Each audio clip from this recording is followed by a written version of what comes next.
আসসালামু আলাইকুম। আজকে আমি একটা রেসিপি করে দেখাবো। তার জন্য আমি ফ্রাই প্যানে তেল দিয়ে দিলাম। দিয়ে আমি কিছু শুকনো মরিচ ভেজে নিচ্ছি।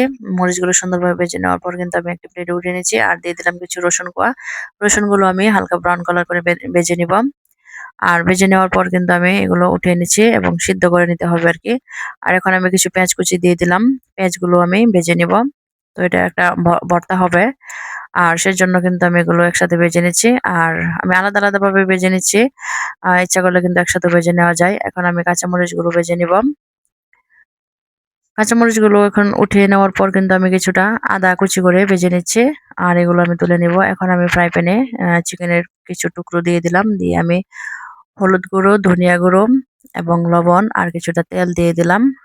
আর আমি কিছু জিরার গুঁড়ো দিয়ে দিলাম। পরিমাণ মতো করে কিন্তু সিদ্ধ হওয়ার জন্য আমি এখানে পানি দিয়ে দিলাম। পানি দিয়ে আমি একসাথে ভালোভাবে মিক্সড করে নিচ্ছি। আর এখন আমি সিদ্ধ করে নেব। তার জন্য কিন্তু আমি ঢাকনা দিয়ে ঢেকে দিচ্ছি। সিদ্ধ প্রায় হয়ে এসেছে। আর এগুলো আমি এখন উঠিয়ে নিব। আমি আরো একটু ভাজা করে নিব।